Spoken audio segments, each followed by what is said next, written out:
Before we get to the moment you've all been waiting for, let's take a trip down memory lane. The Institute was founded on the 24th of March 1956, when South Africa was still a union under the nationalist government. The first meeting of the association took place on the 12th of September 1956 in Johannesburg, in the Barclays Bank building, which stood on the corner of Commissioner and Market Streets. The staff consisted of a single engineer offering his services part-time to a membership of 18. In 1959, the first steel construction journal was published.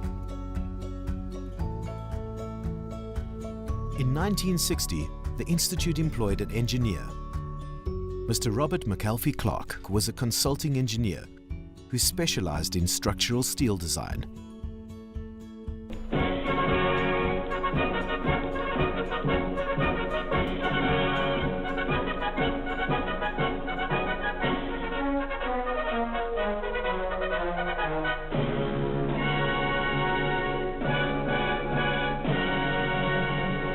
Dit is 5 Januarie 1976. Ons heet u welkom by die openingsaand van die volledige televisiediens van die SAUK. In 1976, Dr. Henny de Klerk took over the reins. The first Steel Awards ceremony took place in 1981. Since inception, it has recognized a broad range of projects that demonstrate excellence in the use of structural steel. From 1982 to 1999, Kurt Horngren took over as CEO of the SAISC. In 1987, the first Red Book was published. There's Mr. Mandela, Mr. Nelson Mandela, a free man taking his first steps into a new South Africa. Back it comes to use van der Westhuizen, a little knock forward, but that's it! South Africa have won the World Cup!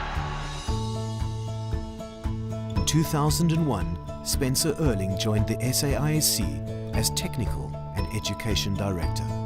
In 2016, under the leadership of CEO Paulo Trinquero, the Institute continues to look after the interests of its over 700 members with commitment and passion.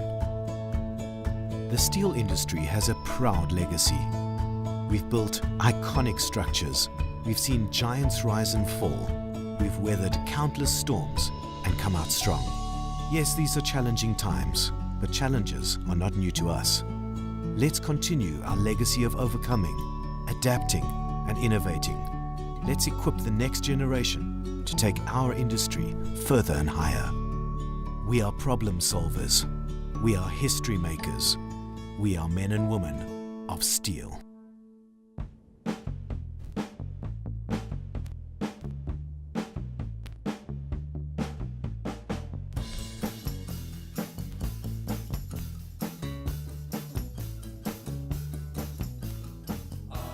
And the winner of the Steel Awards 2016 is the Eastgate Phase 2 refurbishment.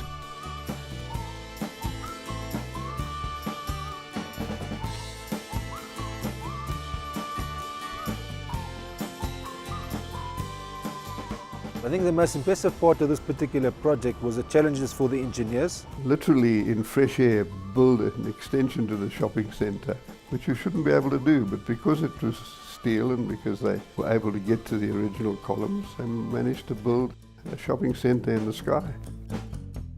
We're sitting at the moment up in the actual cinema foyer area, and we're about 3 floors up in terms of height. The complex is really huge. It consists of over 1,000 tonne of steel up here. For them to be able to put that on top of basically a car park level really is what's interesting about this project.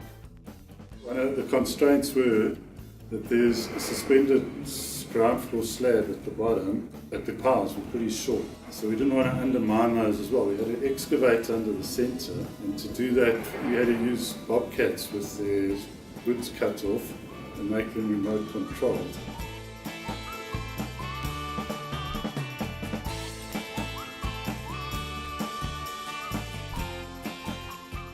We had to get all the steel onto here with one tower crane to put all of it up. Obviously extremely difficult from an erection perspective, you know, having slabs that were not able to take the loads of our cranes and having to do a lot of piecemeal erection of very large, heavy plate girders and the like. So certainly from an erection and logistics point of view, that's what makes the Eastgate project such a complicated project. Planning, but that would be my lesson learned on every project. The more time you put into planning what you need to do, the better your success rate is going to be. I've sent students there, I've seen the drawings, and I just think what they've achieved in a working shopping centre that's absolutely changed the mall totally is really a fantastic piece of engineering work.